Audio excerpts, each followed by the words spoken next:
이처럼 당분간 나스닥의 흐름은 빅테크 기업들의 실적에 달려있고, 단기적으로 봤을 때 1800포인트 부근을 지키느냐 못 지키느냐가 당분간의 추세를 결정할 거라 생각하지만, 장기적으로 봤을 때 이런 문제는 중요한 것이 아닙니다.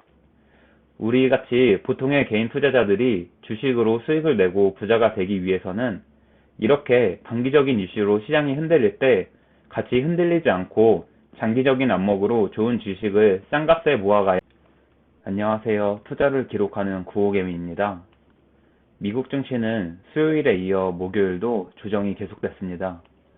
목요일은 개장 전부터 유럽 중앙은행 총재의 발언, 실업수당 청구 건수 발표 등 증시에 안 좋은 소식이 몇 가지 있어 선물 시장에서 약세를 보이기 시작해 장 초반 나스닥이 마이너스 1% 넘게 하락했으나, 장 중반 들어 매수세가 들어오며 조금 반등해 나스닥이 마이너스 0.96%, S&P 500 마이너스 0.76% 하락했습니다. TQQQ는 마이너스 3.13% 하락해 18.85달러로 마감했으며, 저는 4주를 추가 매수하여 보유 수량은 1300주가 됐습니다. 목요일 미국 증시를 자세히 살펴보면 우선 밤 10시 30분에 실업수당 청구 건수가 발표됐습니다. 신규 청구 건수, 3주 연속 청구 건수 모두 예상치를 하회하며 여전히 완전 고용에 가까운 미국 고용시장을 보여주었고, 특히 신규 실업수당 청구 건수는 지난달 20만 5천 개보다 더 줄어들고 예상치인 21만 4천 개를 크게 하회하는 19만 개로 발표되며 지난 9월 이후 최저치를 기록했습니다.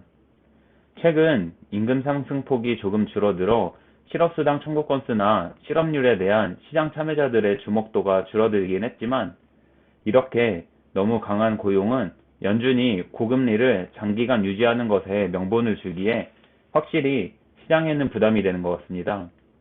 목요일 10시 30분에 실업수당 청구 건수와 함께 미국의 부동산 관련 지표가 몇 가지 발표됐습니다.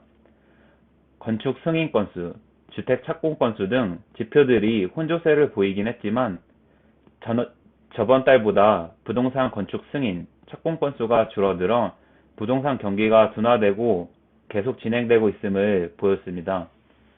부동산도 실물 경기의 큰 부분을 차지하기에 급격히 침체되지 않고 서서히 둔화되고 있는 것은 긍정적이라고 생각합니다.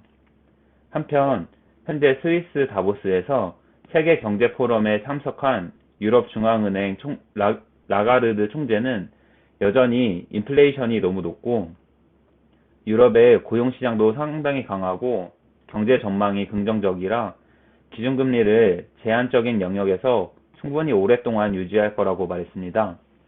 시장 참여자들은 유럽 중앙은행이 2월 회의에서 50bp를 인상한 후 3월에는 25bp를 인상할 것이라고 전망했지만, 라가르드 총재는 이런 베팅은 틀렸다며 3월에도 50bp를 인상할 것을 암시했습니다.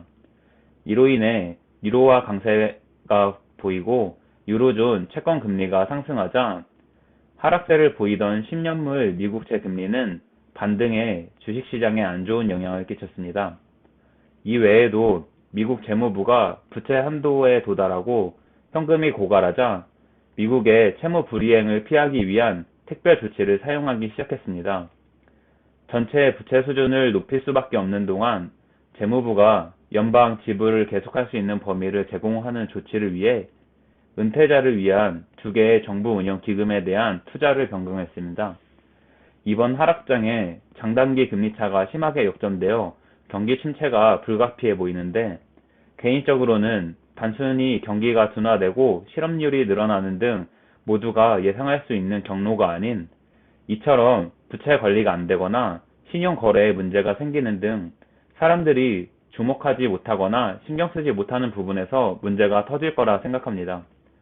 지난 오바마 전 대통령 임기 기간에도 부채가 한도에 도달하여 디폴트 위기가 있었고 미국의 신용등급이 하락해 주식시장이 크게 폭락했었는데, 이번에 과연 공화당이 부채 한도를 늘리는 것에 동의를 할지 중요하게 지켜봐야 될 것 같습니다.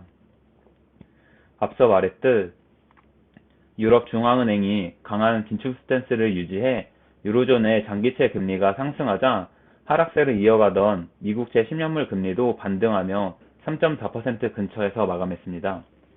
2년물 금리도 미국의 완전 고용이 지속되자 연준의 금리 인하가 늦춰질 수도 있겠다는 전망이 늘어 반등하여 4.1%로 올라왔습니다. 유로화가 강세를 보이자 달러는 계속해서 약세를 보이며 달러 지수는 100일에서 마감했습니다. 수요일 시황정리 글에서 나스닥이 1800포인트 정도까지는 추가적인 조정이 필요하다고 말했는데 고용 지표가 강하게 나오고 채권 금리가 상승하자 목요일에 바로 1800포인트까지 내려왔습니다. 기술적으로 봤을 때 최근에 강한 상승세를 지속하기 위해서는 1800포인트를 지지해줘야 된다고 생각하는데 다행히 목요일에 한번 강한 지지가 나왔습니다. 그리고 나스닥 1800포인트를 지지하고 상승세를 지속하냐 아니면 1800포인트를 깨고 내려가 다시 하락세가 시작하느냐는 앞으로 발표될 빅테크들의 실적에 달려있다고 생각합니다. 우선 장이 마감한 직전 넷플릭스 실적이 발표됐는데 매출이 예상치와 비슷하게 나왔지만 주당 순이익 EPS가 예상치를 크게 하회하며 안 좋게 나왔습니다. 그럼에도 시간외 거래에서 7% 넘게 상승하며 나스닥 선물지수가 함께 반등하고 있습니다. 넷플릭스의 지난해 4분기 가입자가 지난해 11월 출시한 저렴한 광고 요금제의 효과로 월가의 신규 가입자 예상치인 457만 명을 상회하는 766만 명으로 늘어나면서 지난해 말 기준 전체 회원이 2억 3천만 명에 돌파했습니다.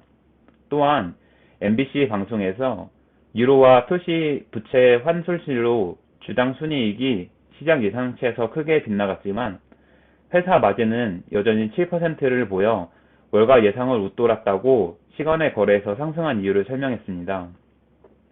이처럼 당분간 나스닥의 흐름은 빅테크 기업들의 실적에 달려있고 단기적으로 봤을 때 1800포인트 부근을 지키느냐 못 지키느냐가 당분간의 추세를 결정할 거라 생각하지만 장기적으로 봤을 때 이런 문제는 중요한 것이 아닙니다. 우리같이 보통의 개인 투자자들이 주식으로 수익을 내고 부자가 되기 위해서는 이렇게 단기적인 이슈로 시장이 흔들릴 때 같이 흔들리지 않고 장기적인 안목으로 좋은 주식을 싼 값에 모아가야 합니다. 어제 말했듯 저는 1800포인트 근처까지 내려오면 TQQQ를 다시 매수하겠다고 했고 목요일 TQQQ가 19달러를 깨고 내려갈 때 추가 매수를 시작했습니다. 그리고 앞으로 나스닥이 추가적으로 하락한다면 싸게 살 수 있는 기회가 늘어났다는 것에 감사해야 하며 계속해서 수량을 모아갈 것입니다.